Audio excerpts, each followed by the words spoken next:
Sahabat Inspirator, semangat bangkit. Bro, Assalamualaikum warahmatullahi wabarakatuh. Apa kabar sahabat Inspirator? Om Swastiastu, Namo Buddhaya, salam kebajikan, Rahayu Sagung Dumadi. Semoga hari ini kita masih hidup dengan menyadari siapa diri kita sebenarnya. Dan semoga hari ini kita masih bisa memanifestasikan Rahman Rahimnya Allah. Semoga hari ini banyak kebaikan yang hadir di dalam kehidupan kita. Dan tentunya juga kita masih bisa melakukan kebaikan di semesta ini. Mudah-mudahan perjalanan hidup kita hari ini memberikan banyak dampak yang baik terhadap lingkungan kita, terhadap semesta, dan tentunya banyak pembelajaran yang bisa kita dapatkan dari apa yang kita lihat dan apa yang kita dengar. Oleh karena itu, mari kita sama-sama bersyukur, sama-sama kita melafazkan hamdalah, alhamdulillahirabbil alamin, karena sampai hari ini kita masih diberikan kesempatan oleh Sang Maha Pencipta, Sang Maha Besar, Sang Maha Tahu segalanya. Mudah-mudahan hari ini kita bisa melepaskan segala bentuk keegoan kita terhadap sebuah keinginan ataupun harapan yang semua itu adalah proses perjalanan menuju kepada titik kesadaran kita yang tertinggi, yaitu kesadaran kosong, yang artinya hidup kita itu pasti dihadapkan dualitas plus minus, yang semua itu hanyalah sandiwara dari kehidupan di dunia ini. Nah, oleh karena itu, alangkah indahnya kita tidak terikat, terjebak di dalam kehidupan plus dan minus, karena keduanya adalah keberadaan. Baik para sahabat, kembali lagi kita ketemu meskipun lewat media sosial ini. Kita akan kembali berbagi informasi yang mudah-mudahan apa yang disampaikan ini bisa menjadi sesuatu yang baru buat para sahabat. Dan sekali lagi saya sampaikan, saya tidak mencoba menggurui atau mendisklaimer apa yang saya sampaikan ini sesuatu hal yang paling benar. Karena yang paling benar hanya miliknya Allah, Rabb semesta alam. Oleh karena itu, kita tidak bisa menjustifikasi diri kita ini yang paling benar atau orang lain itu yang salah. Baik, belakangan ini mungkin banyak ya sebuah pemahaman atau pengetahuan yang para sahabat dapatkan baik dari sosial media ataupun belajar langsung dari seorang guru atau banyak guru tentang ilmu-ilmu kehidupan, baik pengetahuan sosial, ekonomi, politik, hingga religi dan spiritual. Yang itu semua bisa memberikan suatu perubahan cara pandang kita terhadap bagaimana menjalani hidup dengan baik. Nah, dari itu semua tentunya wawasan kita bertambah, bukan? Tetapi sayangnya ada sesuatu yang mungkin kita lupakan, yaitu tentang kesadaran. Sehingga ketika mendapatkan sebuah pengetahuan yang menurut kita cocok, maka kita pun mengikutinya. Artinya masih ada ego di situ, karena pemahaman yang kita pahami masih sebatas subjektivitas, yang artinya tidak menutup kemungkinan pemahaman lain bisa kita anggap tidak benar karena mungkin tidak cocok menurut kita. Meskipun tidak sedikit juga para sahabat yang sudah belajar tentang kesadaran, tetapi mungkin masih kesulitan untuk memahami tentang kesadaran. Nah, hari ini kita coba menyadarkan diri, bukan memahamkan ya, karena paham belum tentu sadar. Jadi saya ingin mengajak para sahabat untuk sama-sama menyadarkan diri tentang kesadaran kita dalam menjalani hidup yang seharusnya. Nah, kita mungkin mulai menyadarkan diri kita tentang pengetahuan religi atau spiritual ya, yang mungkin ini menarik untuk kita bahas karena dari kesadaran ini akan mempengaruhi kesadaran lainnya baik sosial, ekonomi, ataupun politik. Kenapa? Karena ketika kita di dalam kehidupan sosial berbeda pandangan, berbeda keyakinan, berbeda kelompok atau lainnya ya, ini sangat mempengaruhi kebebasan dalam kita menjalani hidup. Kita masih terkekang ya, atau terikat dan melekat dengan pandangan yang berbeda tadi. Padahal ingat ya, perbedaan itu pasti. Jadi pondasi kesadaran yang mau saya bicarakan adalah perbedaan itu pasti. Ini dulu yang harus kita sadarkan, sehingga kita tidak lagi menjustifikasi terhadap sesuatu yang berbeda dalam perjalanan hidup kita. Karena biasanya beda sedikit kita persoalkan, kita masalahkan, apalagi bedanya banyak ya. Lalu kapan damai hidup ini? Hanya karena perbedaan. Artinya kita belum selesai dengan diri sendiri, karena kita belum bisa berdamai dengan diri sendiri, apalagi dengan orang lain kan? Nah, jadi di sini saya tidak akan berbicara menurut saya, tetapi dari pengalaman apa yang saya alami, dan bahkan mungkin para sahabat alami juga, tetapi mungkin para sahabat belum menyadarinya. Karena sejatinya sebenarnya kita akan mengalami sesuatu yang sama dalam hidup ini, tetapi mungkin halnya yang berbeda. Maka dari itu sangat penting bagi kita menyadari perjalanan hidup kita masing-masing, sehingga itu akan membawa kita kepada perjalanan akhir hidup kita kelak untuk menyadarkan diri kita lewat peristiwa yang terjadi dalam hidup kita.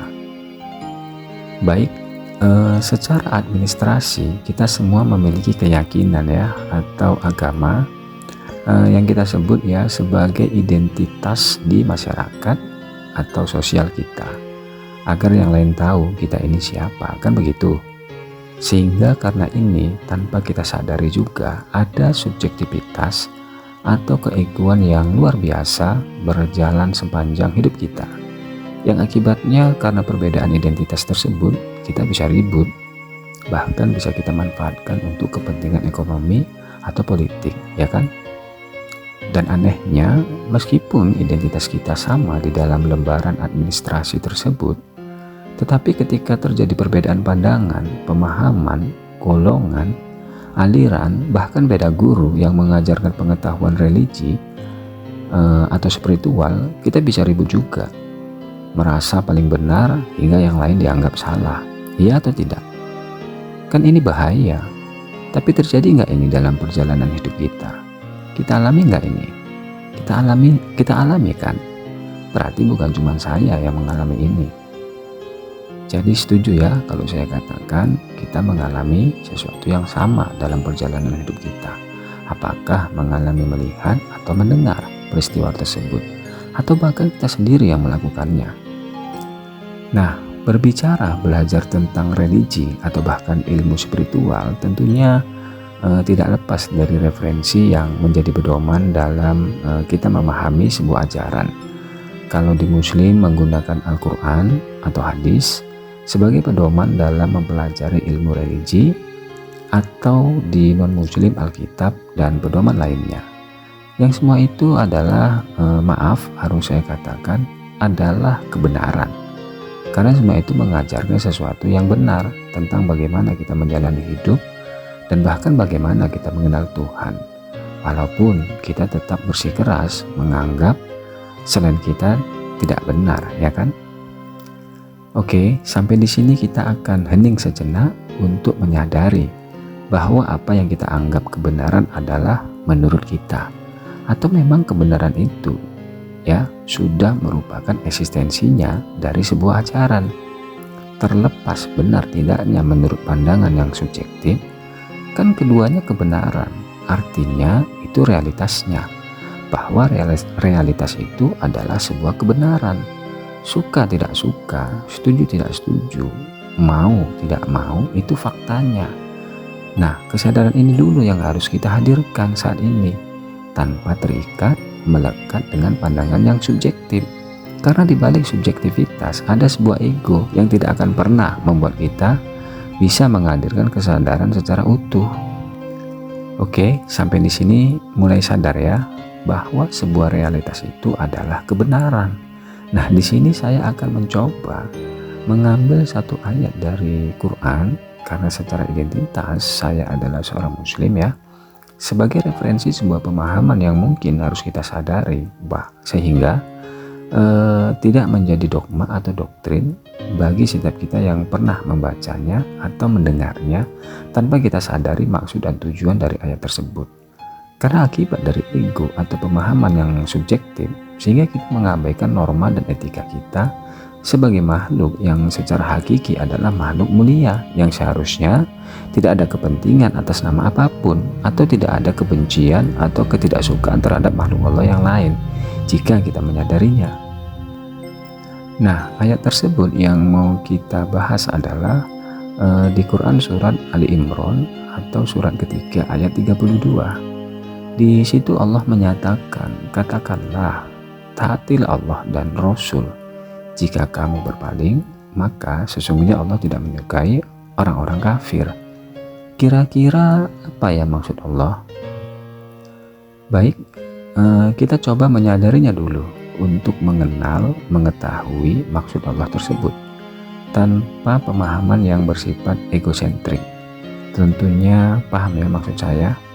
Maksudnya tidak ada kepentingan ketika kita menganalisa ayat ini. Apakah kepentingan atas nama keyakinan atau religi yang sahabat anut, atau kepentingan ajaran atau aliran kelompok yang sahabat ikuti? Karena sejatinya Quran itu adalah hudalinnas atau petunjuk bagi manusia, seperti yang Allah jelaskan di Quran surat Al-Baqarah ayat 185. Artinya siapa saja yang manusia. Jadi kita lepaskan dulu ego kita, sehingga ayat ini akan menjadi satu contoh yang akan menyadarkan kita bagaimana kita seharusnya menjalani hidup ini melalui ayat ini sesuai mau Allah, bukan mau kita pribadi atau kelompok kita saat kita menggunakan ayat yang katanya sebagai pedoman hidup, bukan sebagai pedoman kepentingan atau kebutuhan semata. Karena Quran itu sendiri berisi tentang rahmatan lil alamin. Jadi seharusnya tidak ada ketersinggungan lagi, tidak ada kebencian lagi jika hidup benar-benar menggunakan ayat-ayat Allah sebagai pedoman hidup. Kan begitu seharusnya. Nah, di situ kan ada perintah ya, taatilah Allah dan Rasul. Nah, kita coba sadari dulu, kita kenal nggak sih dengan Allah dan Rasul? Kok masih disuruh mentaatinya? Jangan-jangan kita belum kenal, atau bahkan kita tidak kenal, atau belum taat. Makanya disuruh taat kepadanya dan Rasulnya. Nah, secara historis ayat ini kan turunnya di Madinah ya. Artinya orang-orang ketika itu sudah beriman, kan begitu? Karena sudah hijrah. Tapi kok masih disuruh taat? Apa ada orang beriman yang belum taat? Atau ada orang beriman belum kenal siapa Allah yang seharusnya diabdi dan Rasul yang sebenarnya, sehingga masih disuruh taat? Karena bisa jadi Allah masih berupa konsep keyakinan, dogma yang tersampaikan hingga tidak mencapai titik kesadaran, sehingga ketika kita mengabdi, beribadah, katakanlah begitu, masih karena kewajiban, karena pahala, karena takut dosa, karena kepingin masuk surga, takut masuk neraka, dan lain-lain. Bukankah ini masih ada kepentingan yang esensinya masih berupa ego? Iya atau tidak?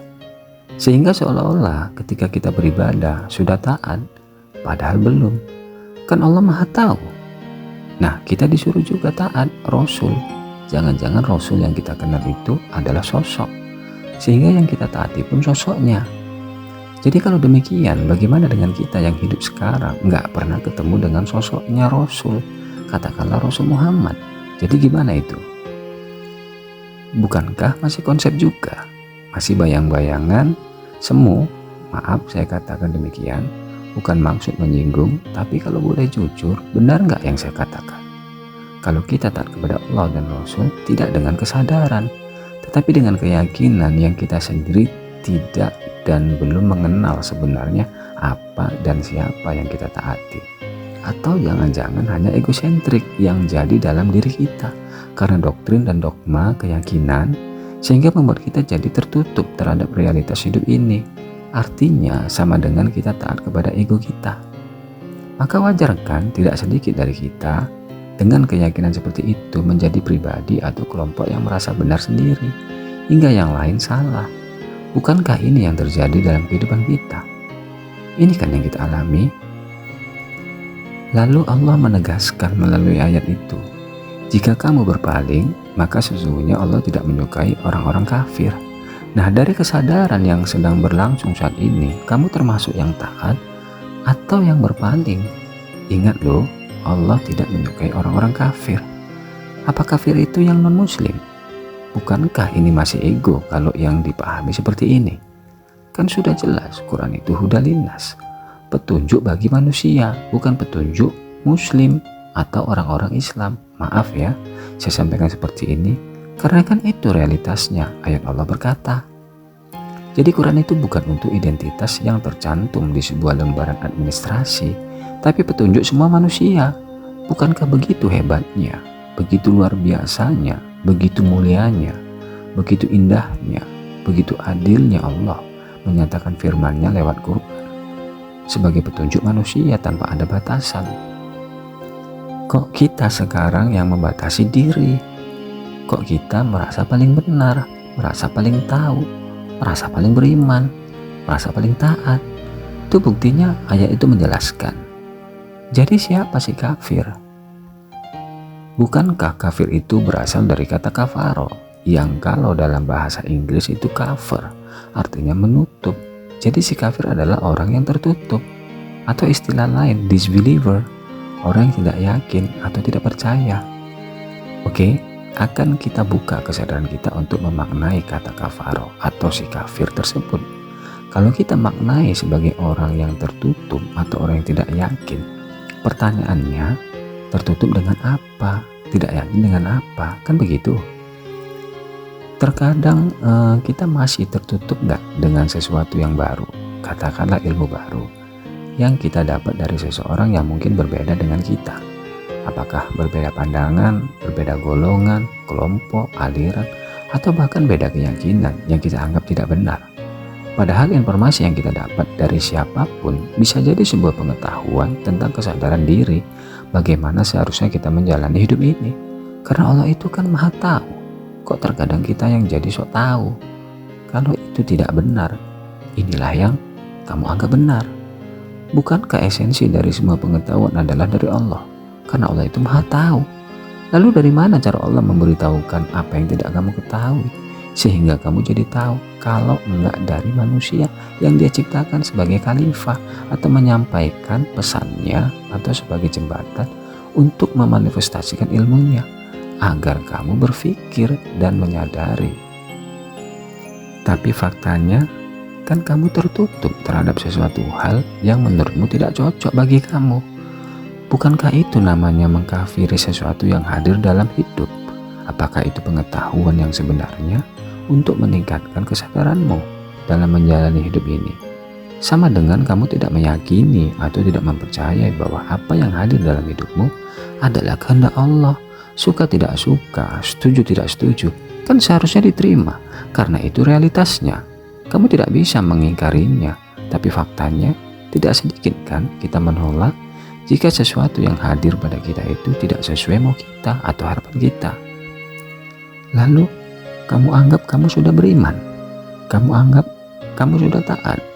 Kok masih ada batasan, sementara Allah yang Sang Maha Tahu saja tidak pernah membatasi untuk menyampaikan pengetahuannya kepada siapapun.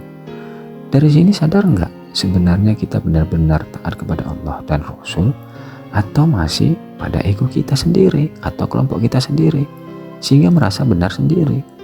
Bukankah ini faktanya dari kehidupan kita? Ketika berinfak, berzakat, dan bersodako hanya untuk kelompok sendiri, tapi tidak untuk semesta. Masih ada batasan gak itu? Masih kan? Lalu kok ngaku beriman, berjihad di jalan Allah katanya, tapi maaf, mengorbankan makhluk Allah yang lain. Apakah mengorbankan perasaan atau bahkan fisiknya dan lain-lain atas nama Allah? Apa itu yang dianggap jihad atau taat kepada Allah? Ya kalau masih subjektivitas mengakuisisi dalam pemahaman yang menjadi pedoman hidupnya, ya pasti itu yang benar. Tapi faktanya itu hanyalah kebenaran yang tidak bisa kita tolak, bahwa di antara kita ada yang merasa benar dan ada yang menganggap yang lain salah. Itu realitasnya. Jadi kalau begitu, semua terjadi kan karena egosentrik, bukan kesadaran yang seharusnya ketika kita menjalani hidup ini, kita sadar bahwa diri kita ini siapa dan harus apa dalam menjalani hidup ini.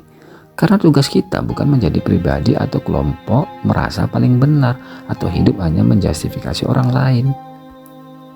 Maka kesadaran itu indah, karena sejatinya hidup ini indah ketika tidak ada penolakan, tidak ada ketutupan pada diri, tidak ada keterbatasan, karena semuanya itu adalah realitas dan keberlimpahan. Baru bisa disebut kamu sudah selesai dengan dirimu, bisa damai dengan dirimu, dan tentunya akan damai dengan yang lainnya, bukan malah merasa benar.